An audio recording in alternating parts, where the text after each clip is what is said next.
கர்வம், ஆணவம், பெருமை மூவரும் நெருங்கிய நண்பர்கள். இவர்கள் எங்கு சென்றாலும் சேர்ந்தே செல்வார்கள். ஒருவரை ஒருவர் அவர்கள் பிரிவதில்லை. ஒருவர் ஒரு இடத்தில் நுழைந்துவிட்டால் பின் இருவரையும் அழைத்துக் கொள்வார்கள். சென்ற பிறகு அவர்கள் அவர்கள் சென்ற இடங்களை கட்டுப்படுத்த தொடங்குவார்கள். பின்பு முழுமையாக ஆக்கிரமிப்பு செய்வார்கள். எவ்வாறென்றால், உன்னை மிகைக்க ஆள் இல்லை, உன்னால் நிலவில் பறக்க முடியும், வானில் மிதக்க முடியும், சூரியனையே சுருட்ட முடியும் என்பார்கள். அறிவுரைகள் வழங்க பிறருக்கு எந்த ஞானமும் இல்லை என்றெல்லாம் பிதற்றுவார்கள். இவர்களை பற்றி அல்லாஹ் கூறுகிறான். மேலும், நீர் பூமியில் பெருமையாய் நடக்க வேண்டாம். நிச்சயமாக நீர் பூமியை பிளந்துவிட முடியாது, மலையின் உச்சியளவு உயர்ந்துவிடவும் முடியாது. பனி இஸ்ராயீல் 37வது வசனம்.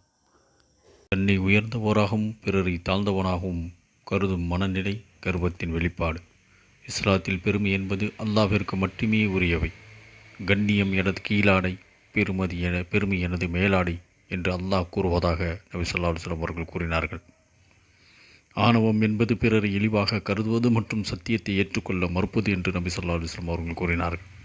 நிச்சயமாக அல்லாஹ் கர்வமுடையோரை, வீண் பெருமை உடையவராக இருப்பவர்களை நேசிப்பதில்லை என்று அல்லாஹ் குர்ஆனிலே அன்-நிசாவிலே 36வது வசனத்திலும், பெருமையோடு உன் முகத்தை மனிதர்களை விட்டும் திருப்பிக் கொள்ளாதே, பூமியில் பெருமையாகவும் நடக்காதே, அகப்பெருமைக்காரர் ஆணவம் கொண்டோர் எவரையும் நிச்சயமாக அல்லாஹ் நேசிப்பதில்லை என்றும், கர்வமுடையவர்கள், தற்பெருமை உடையவர்கள் எவரையும் அல்லாஹ் நேசிப்பதில்லை என்றும் பல வசனங்களில் அல்லாஹ் குர்ஆனிலே தொடர்ந்து தெளிவுபடுத்துகிறான்.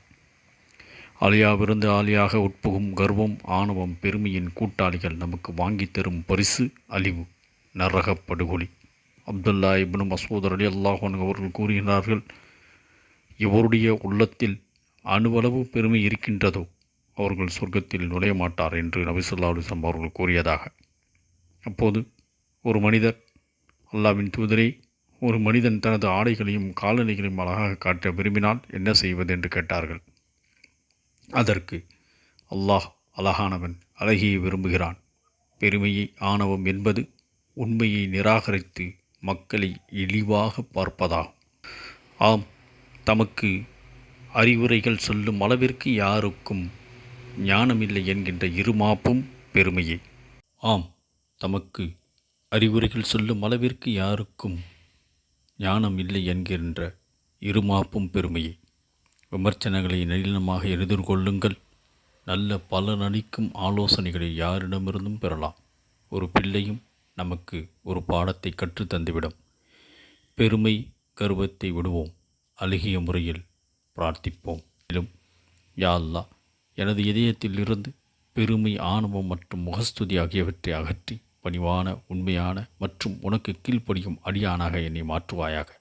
மேலும், யா அல்லாஹ், என் இதயத்தை கர்வத்திலிருந்தும் தற்பெருமையிலிருந்தும் தூய்மைப்படுத்தி உனக்கு அஞ்சி நடத்தும் உள்ளத்தை எனக்கு வழங்குவாயாக என்று பிரார்த்தனை செய்யுங்கள்.